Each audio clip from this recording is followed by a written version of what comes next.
Okay, so only 2 sections left to cover over 3 class meetings, and then it's all about the final. I see that homework and quizzes to grade have once again piled up, well, which is a good thing, that at least y'all are getting them in. So I'll continue catching up on that, grading every weekend. Okay. So there's still 2 problems on the final that deal with material that's not yet been covered. So fixed point iteration today and Newton's method, secant method coming on, Newton's method on Tuesday and then before Thanksgiving, and then secant method Tuesday after Thanksgiving, and then review after that. Okay, so what we've seen so far when it comes to finding a root of an equation f of x equals 0 is just one method, bisection, that is guaranteed to work if you have an interval where f changes sign, but is also very slow. So we'd like to see if we can do better. And this leads to actually a very general and very powerful approach to solving equations, not just functions of a single variable like this f here, but also functions of several variables. So the idea behind fixed point iteration is from your starting point, your equation f of x equals 0, you rewrite the equation so that it has this form, x equals g of x. Now, there are many ways to do that depending on the of a function f, but one approach that works in general is if you define g of x to just be x minus f of x times some function phi of x, where phi of x is non-zero. So for example, if you choose it to be a constant. So if you choose g of x to be of this form, then you can show that the only time that g of x is equal to x is when f of x equals 0. So those 2 equations have exactly the same solution. So now if we focus on solving this equation, we have a very simple algorithm for trying to solve it. Here it is. This is it. This is fixed point iteration. So what you do is you choose some initial guess, and then you substitute that into a function g, and you get a new guess. We'll call that x1. Substitute x1 into g, then you get x2, and you just keep going. And hopefully what will happen is that the iterates, the xk's, will converge to a limit, and that will be a solution of the equation x equals g of x. So what you would do from one iteration to the next is check the difference between the latest x and the previous x. Is that difference going to 0? Like once it's smaller than a certain tolerance, like 10 to the minus 10, then you can have the loop stop, and then you have your solution. Okay. So some terminology: if the iterates do converge to a limit that I'll call x star, so that's called a fixed point of g. It's also known as a stationary point. So this is the algorithm. So really, what we're going to focus on the rest of the time is how well does this algorithm work, if it works at all. Like is there some criteria on G that can be used to confirm whether a solution even exists or whether a solution is unique? So here are key questions. Is there a solution? Is there a way to prove that there is a solution? Is there some condition that G can satisfy that will guarantee that there's a solution? If there is a solution, how do you know if it's unique? And even if there is a unique solution, how do you know that this iteration is going to find it? And even if it does find it, how quickly, how rapid is the convergence? Because we saw that bisection is slow. Will this method be faster? So all of these questions are going to get answered.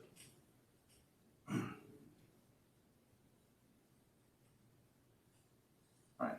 So first, though, look at some examples. So suppose our function is f of x is x minus cosine x. So we want to find where this function is equal to 0. But then we can just rearrange and say, well, x equals cosine x. So cosine x is playing the role of g. So what I'll do is go into MATLAB.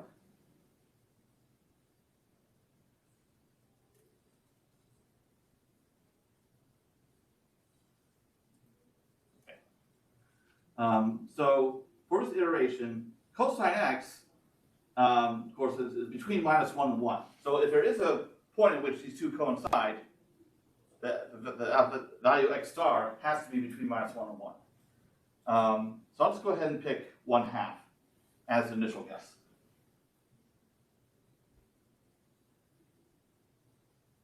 Okay, so what I'll do is I'll just set x equal to cosine x. So this is my first iteration where I'm taking my initial guess, substituting in my function g, and getting a new value. So let's see what happens. Okay.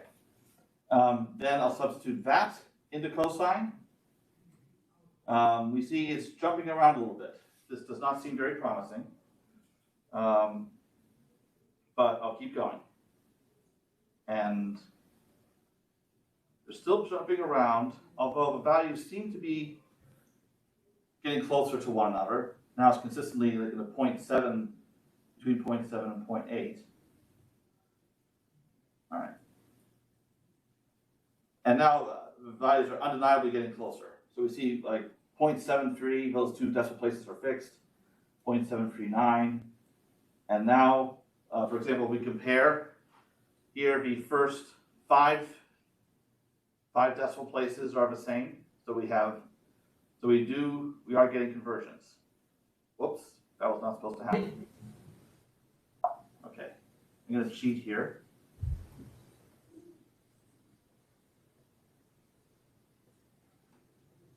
Okay. That's unfortunate. And I want to get to a point where You're still using the. I'm sorry, I can't hear you. You're still using the constant value. You're Right. just repeating the previous. The one that's converging. Oh, no, the one appears to converge. Okay. Okay. Hold on a second.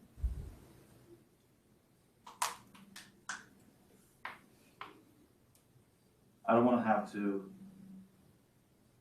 clean up this diary later.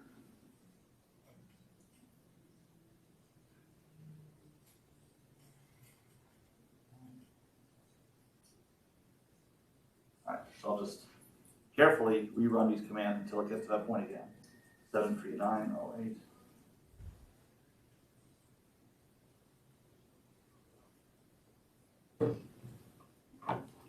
Okay.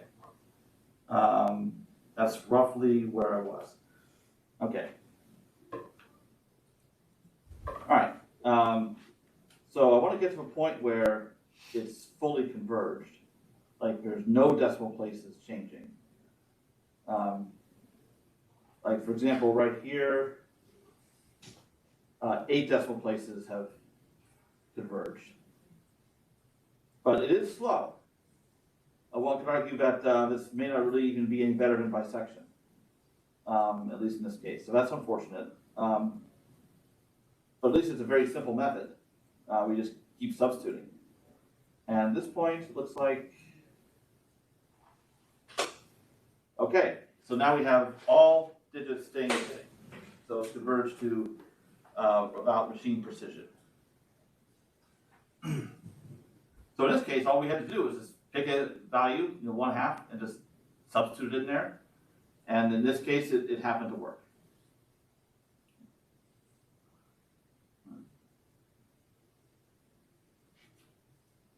Now, my next example, the function I want to root of is x squared minus x plus 3/16. Now, you can rewrite that as x equals g of x just by moving x to the other side, so x equals x squared plus 3/16. Now, of course, we can't get the roots of this just by quadratic formula. They're 1/4, 3/4. But let's see what happens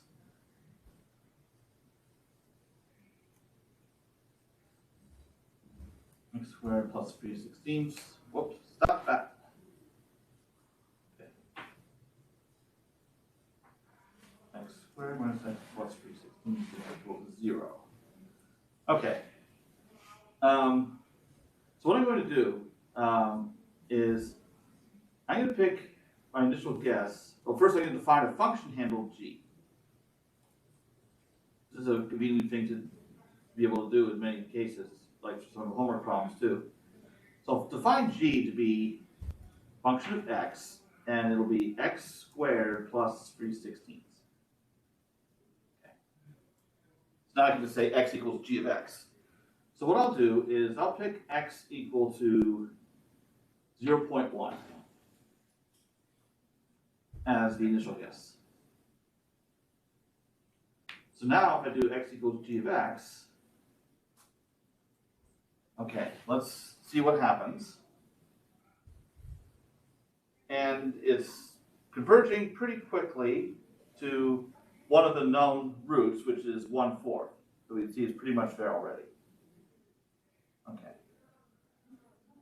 Won't bore you with continuing. Now, I'm going to pick a number value, say x equals, say 0.7.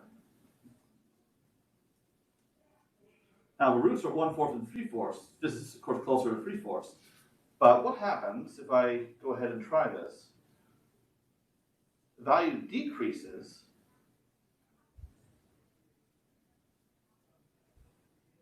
And it's going towards 1/4, the one that's further away. That's a bit odd. Let's remember, x equal 1.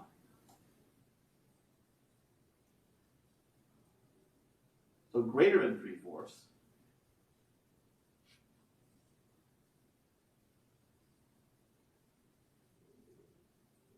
And it's growing rapidly. Iterations are diverging. So it's interesting that this function, which can be found to have two fixed points, 1/4 and 3/4, that if you pick additional guess on really on either side of 1/4, it's going to converge to that one just fine.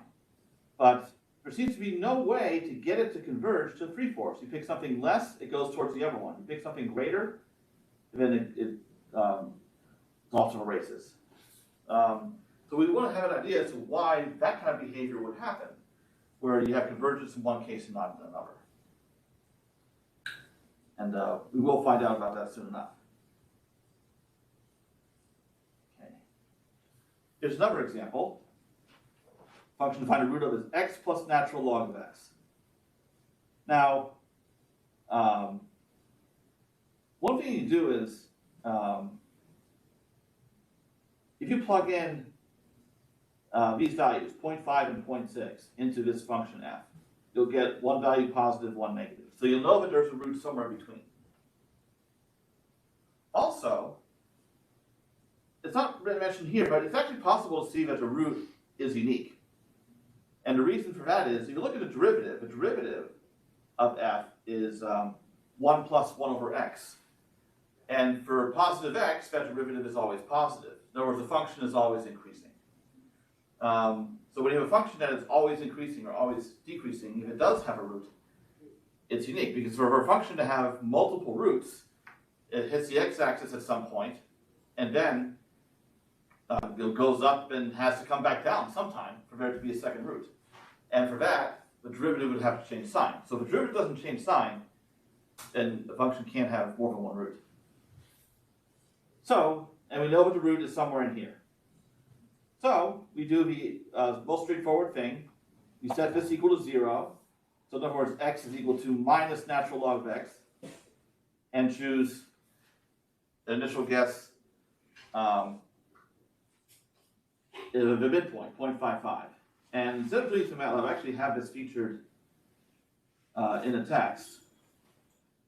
What happens? So I define my function g of x to be minus log of x. So just plain log is the natural log. Whereas if you want to log to base 10, that's log 10. And there's also log 2. So So I choose my initial guess, 0.55, and I substitute that repeatedly to G, and we see that we're getting outside the interval. We know the solution is in 0.5, 0.6, but we're escaping, and if I were to continue, we would not see convergence. So once again, it failed. So the problem here is the way in which we took our original equation, f of x equals 0, and rewrote it in the form x equals g of x. Again, we did the most straightforward thing. But here's what we can do is, if we work with this equation to get something in a different form, then maybe that could work. So what you can do is take the exponential of both sides of this equation. And if you do that, you have e to the x on the left side, and on the right side, you get 1 over x.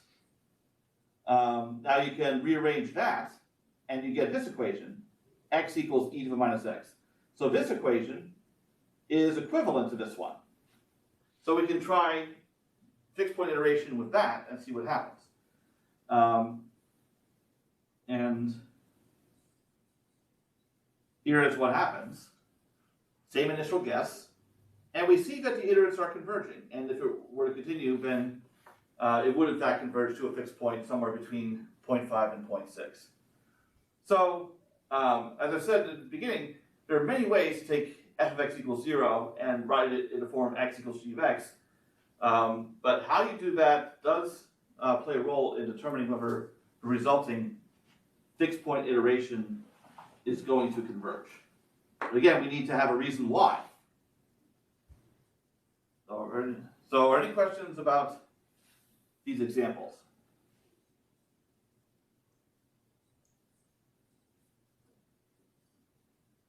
Okay. Let's get some answers as to what's going on with these iterations. First, existence. So there's a theorem, it's called the Brouwer fixed point theorem. And that says that if you have a function g that's continuous on an interval ab, and it maps ab into itself, and what I mean by that is, if you choose an x value in ab, then g of x is also in ab. So if substituting into x keeps you within a certain interval, then you can show, it's actually a pretty short proof, based on the intermediate value theorem applied to the function x minus g of x, because you can show that x minus g of x is negative at one endpoint and positive at another, and therefore by the intermediate value theorem, x minus g of x has to have a 0 in between. In other words, x equals g of x somewhere in between. So this is how we know that a fixed point at least exists.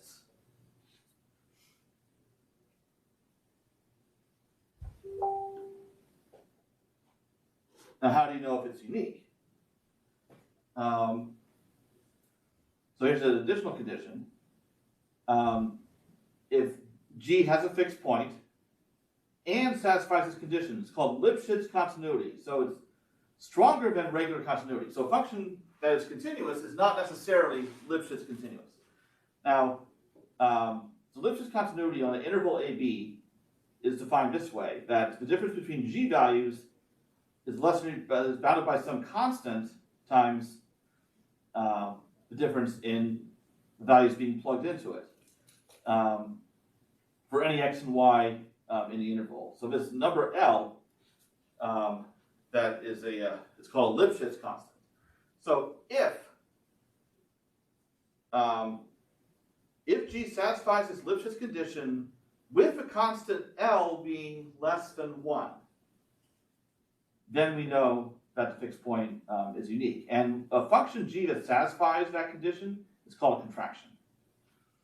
So then by the contraction mapping theorem, not only is a fixed point unique, but fixed point iteration is guaranteed to converge as long as you choose the initial guess in that interval AB. So that's how we can be sure that there is a solution, that it is unique, and that fixed point iteration will find it.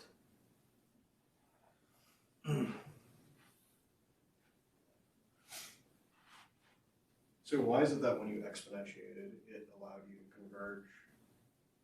Oh, I will come to that. Okay. Now, to this point, I've only been assuming that g is continuous.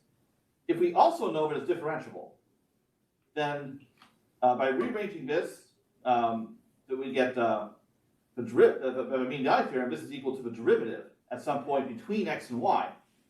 And by the Lipschitz condition, that's less than or equal to L, and L is less than 1. So, so you think of a Lipschitz condition for a differentiable function as being a bound on the magnitude of a derivative. So you can't have a situation where a function like goes off towards infinity, even if it remains continuous on an interval, because then its derivative will be getting arbitrarily large. So that kind of behavior is not allowed. So if the magnitude of g prime is bounded by some constant L that's less than 1, then again, fixed point is unique, fixed point iteration will converge. So this is a simpler condition to check than this one, in a case where you know g has a derivative. One subtlety I want to point out is this is not exactly the same as simply saying absolute value of g prime is less than 1 on the interval. It has to be bounded away from 1. It has to be a gap. Because if I simply say it's less than 1, then that means that g prime is allowed to get arbitrarily close to 1. That behavior is not allowed in order to guarantee convergence. Okay, so now that we have this theory, let's go back to the examples that we saw before. So first, with x equals cosine x. So we can take the derivative and get minus sign. Now, so that's going to be less than or equal to 1 in general. At the fixed point, it is less than 1. So the Lipschitz constant L is equal to sine of 1. But if we look at sine of 1, all right, so 0.84. So it's not much less than 1. This is why convergence was slow in that case. So the Lipschitz constant does have to be less than 1, and it is in this case, so convergence is assured. But the larger L is, the slower the convergence will be.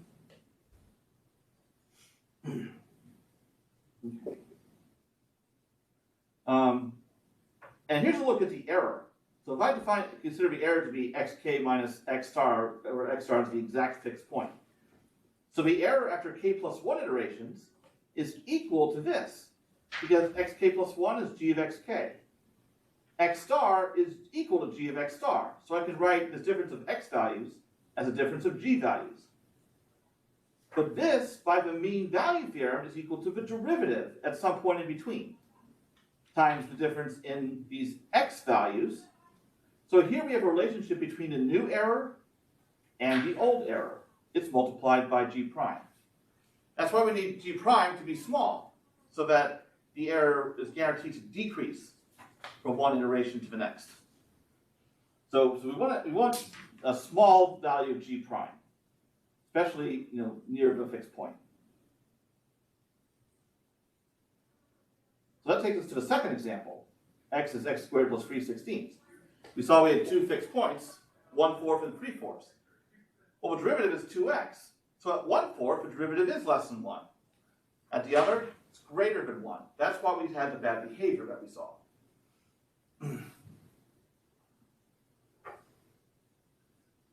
So this was known as an unstable fixed point.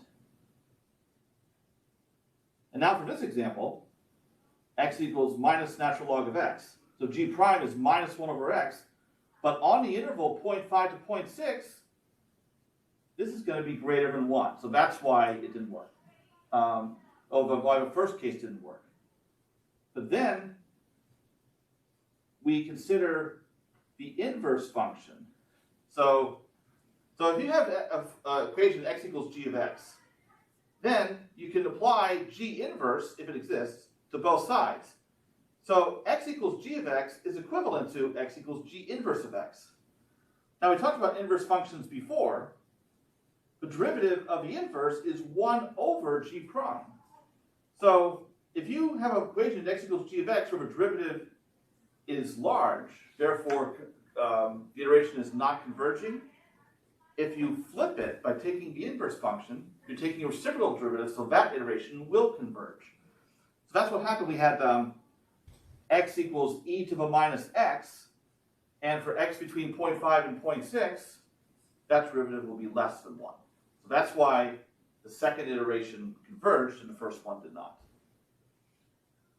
So if you're able to algebraically manipulate your equation, your failing equation, to get this one, that's a way to, if you'll pardon the pun, fix fixed point iteration.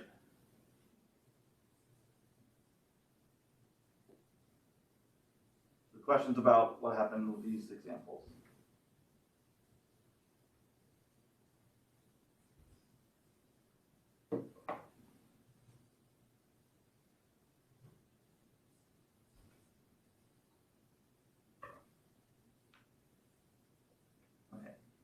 Now, what about order of convergence?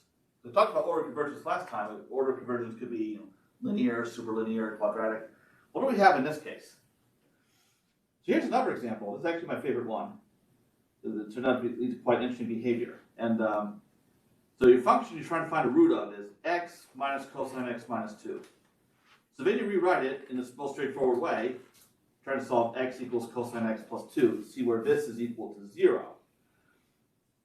So if I plug in x equals points between x equals 1 and x equals 3, that this function maps the interval 1, 3 into the interval 1, 3. So g does have a fixed point somewhere in this interval, so it makes sense to try initial guess of 2. And I can show you what happens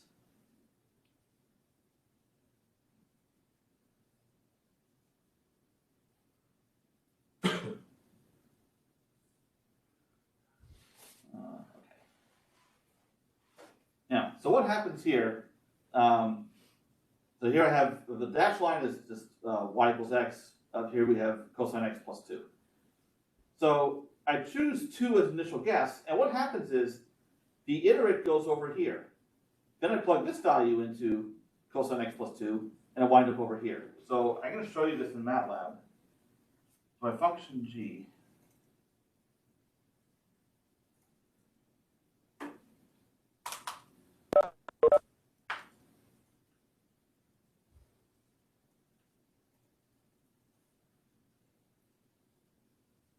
As you can see from a graph, the exact value is somewhere around 1.8. So I do x equals g of x, and we get 1.58, and then we go again. It's back near 2, then back near 1.6, back near 2. It keeps, it's a tennis match. So it's quite the volley, going back and forth, back and forth. Very slow convergence. Eventually it will get here. But it would take forever. And we could use our convergence theory to see why. But before we look at that, when I saw this happening, I thought, you know what? What if I defined a new iteration that would take the average of these two? So from my initial guess, compute this iterate, take the average of the two, and that should be pretty close to the exact value. And that leads to this iteration, x equals h of x, where I take the average of x and g of x. So, and you can show that this equation is equivalent to the other one. So now I can try this. So now to find h of x,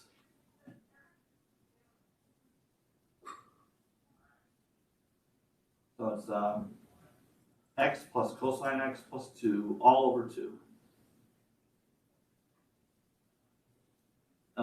Same initial guess. And let's see what happens. All right, 1.79, so very different from before. And see that even after just the second iteration, these first few decimal places are not changing. So convergence is happening quite rapidly. You see these digits aren't changing anymore, and they were done. It converged. How many iterations did it take? 1, 2, 3, 4, 5, 6, 7, 8 iterations is all it took to converge. So, and intuitively the idea makes sense, just because we had that ping-ponging back and forth. But now we want to see why that works in terms of the convergence theory that I've shown you. Look at the derivative. So for our first iteration, just plain old g of x, x is cosine x plus 2. Okay, the derivative is minus sine. And at the fixed point, around 1.8 or so, g prime actually is nearly 1 in magnitude. So that's why the convergence was very slow in that case. So in fact, the fixed point, so the derivative of it for first iteration is minus sine of x. But yeah, it was very close to 1 in magnitude. Now, for the other iteration, h of x, the derivative is 1 minus sine x all over 2. And h prime at the fixed point is 0.01. So convergence is literally 100 times faster.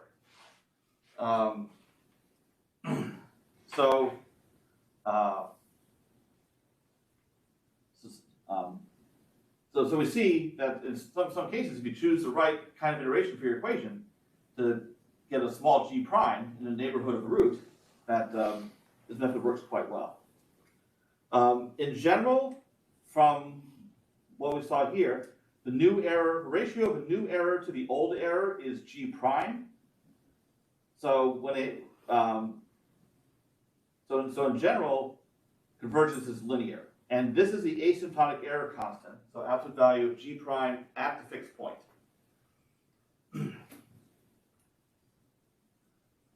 So most of the time, this is the convergence picture for a fixed point iteration. Any questions at this point?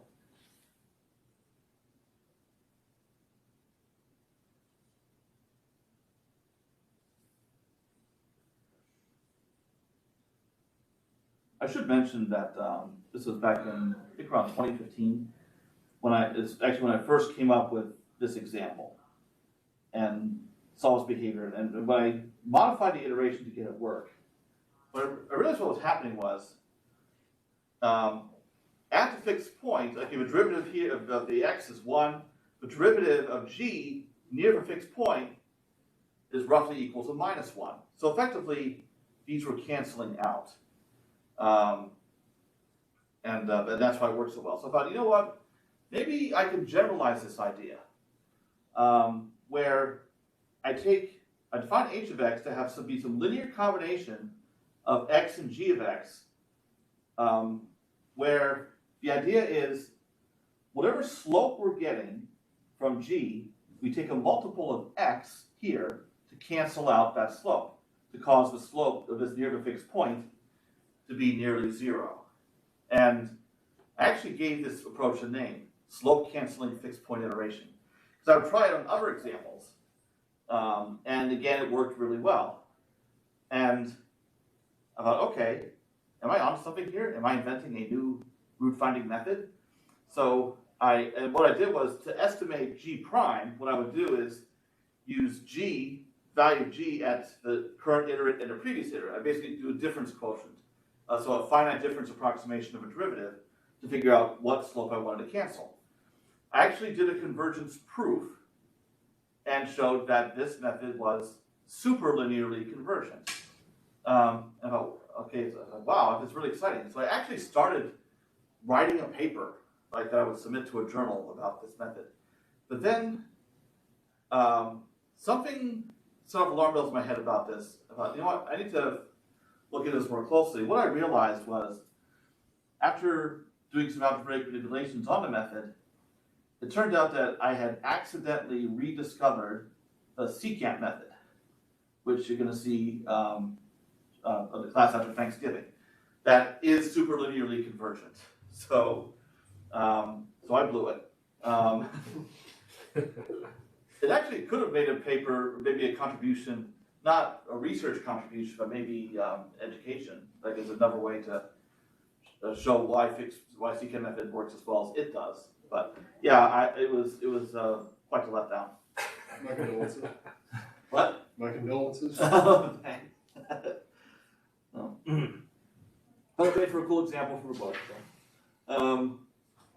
Okay, so what if G prime at the fixed point happens to be 0? Let's take a look at that. So Taylor expansion.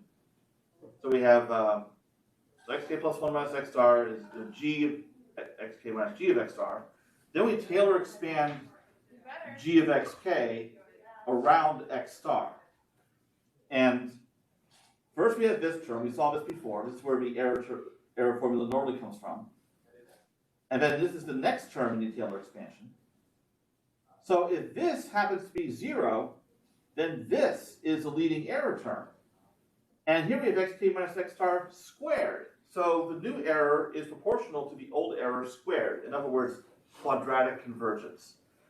So if the first derivative at the fixed point is 0, second derivative is non-zero, quadratic, and this is the asymptotic error constant. So g double prime over 2.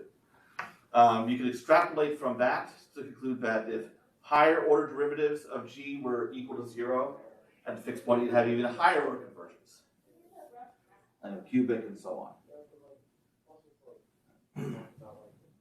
Okay. Lastly, a generic approach to solving f of x equals 0 is called relaxation. And all it is just fixed point iteration where g is chosen this way.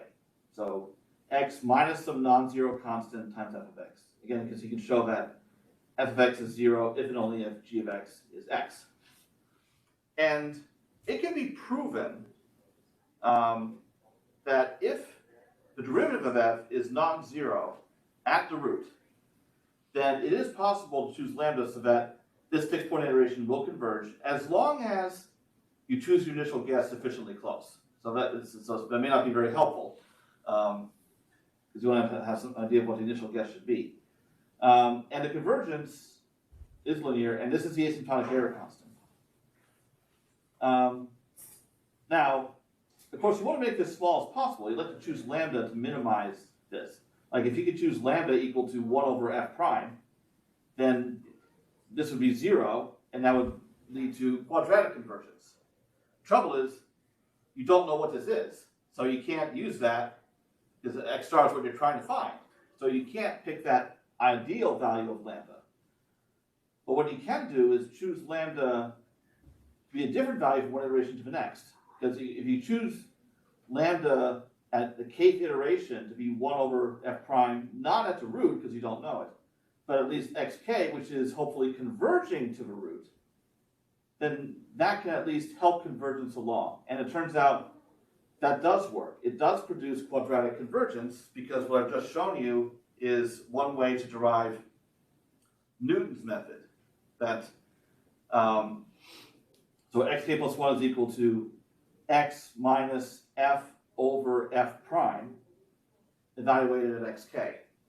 Now, on Tuesday, I will cover Newton's method in full and show you a more intuitive way of deriving it. But this is another way that that relates to fixed point. That Newton's method really is a particular version of fixed point iteration designed to converge more rapidly than it generally does.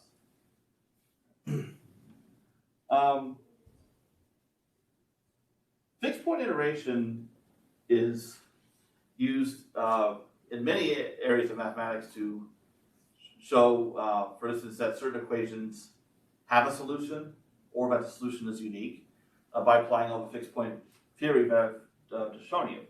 One example of this that you might have seen in another course is, so in Math 285, differential equations, there is a existence uniqueness theorem for general first order differential equations. Now, your instructor when you took that class, might not have covered that. But if they did, what they would show you is that the way you prove that under reasonable assumptions that a first order differential equation has a solution and that the solution is unique is by describing the solution as a form of a fixed point iteration. And you actually go to trouble showing that the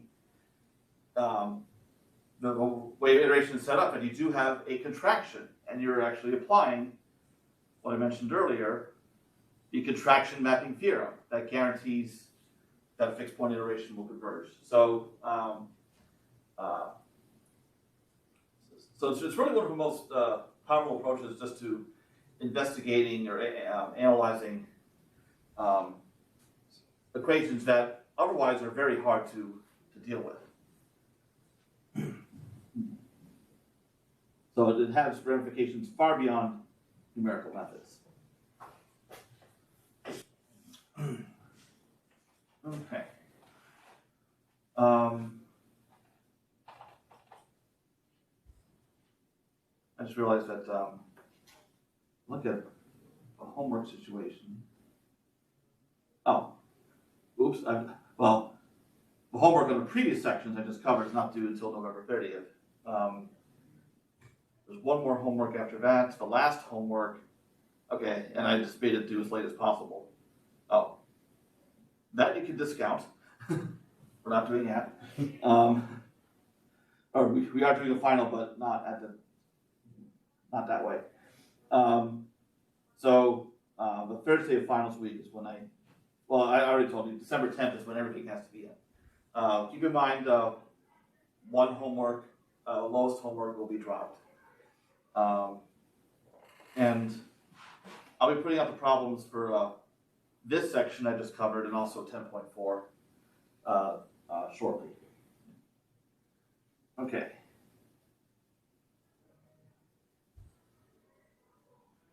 All right, do we have any questions about this or homework questions? Homework question. Yep. It's 9.5.4. 954.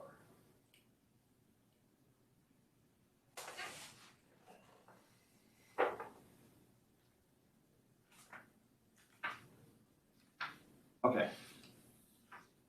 Do you just, so we are plugging in different values for K and testing it as we go along, or is this? Actually, okay. Admittedly, this should have been more clear in the problem statement. But if you go ahead and pick just a fixed value of K, but then let the number of nodes, n, vary. Because the idea is convergence happens when hopefully the error is going to 0 as n goes to infinity. And so we will see if that happens. Okay.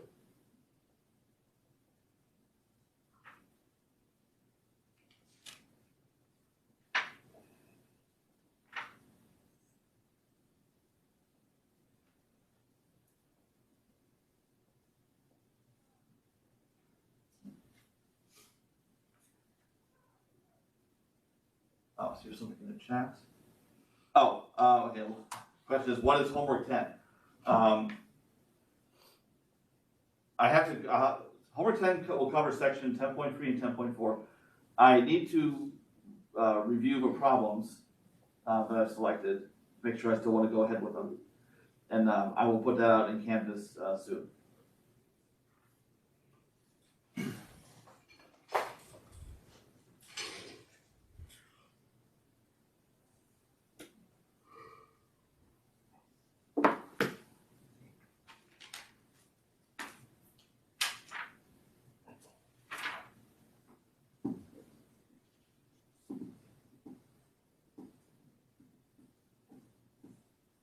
Or questions from here or Hattiesburg or virtually?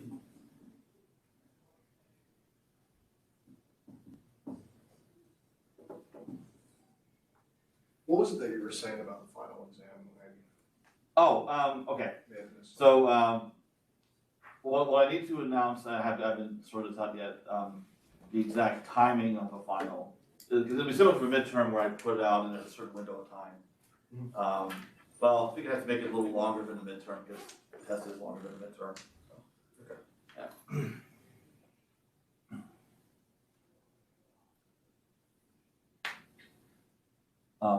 I'll be sure to announce that by next class.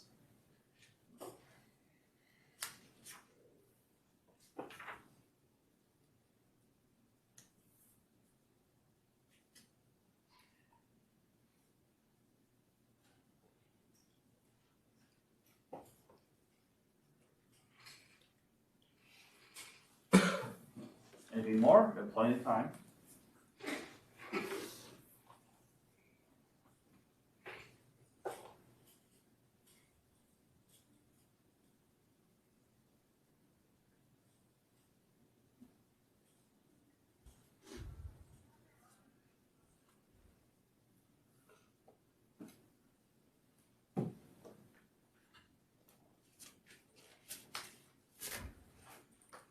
I know, we're all wiped out.